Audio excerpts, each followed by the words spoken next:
Assalomu alaykum. Iya, assalomu alaykum. Ukajonim.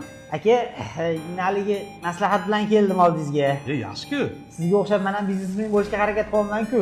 Mayli, yaxshi. Qurilish biznesini boshlayapman, xudo xolasa. Voz zo'r bo'pti. Shunga hali issiq-sovuq qiladigan kerak.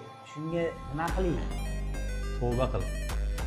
Musulmonchiligi umuman to'g'ri kelmaydi, uka. Odam ham issiq-sovuq ekan.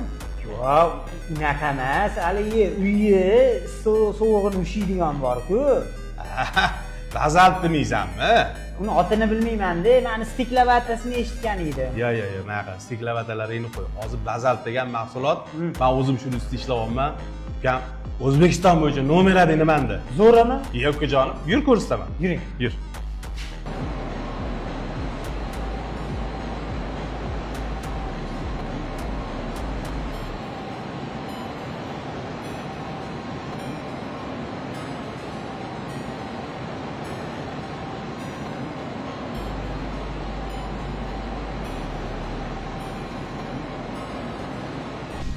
Aka, mana stanokni oldiga olib boryapsiz. Bitta ham gapingizni tushunmadim. So'kdingmi bu narsalar dedingiz? Voy, baraka topkur, senga tushuntiryapman. Bazalt. Tushunasizmi, bu toshning nomi. Shunaqa ko'mir katta olovda bu eritiladi, tosh eriydi, tushunasizmi? O'sha erigan toshdan chiqqan mahsulot steklavatingdan 10,000 marta yaxshi.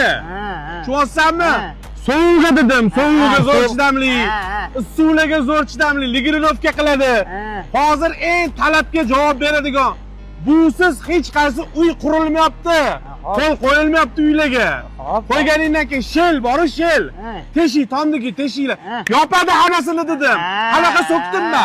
Ben tushunmayman-da, aka. Baqirmang, eshitaman, prosta stanokka oldi tushunmadim. Men hali ham stanokka tegib turibmiz deb o'ylayman. Xullas, mana shu Everest bazaltidan olgin demoqchimisiz? Men boshqasini maslahat bermayman. Bo'ladigan mol, mahsulot mana shu. Bo'ldi. Qolgani tushundingmi? Bo'ldi. Xo'p. Bo'ldi.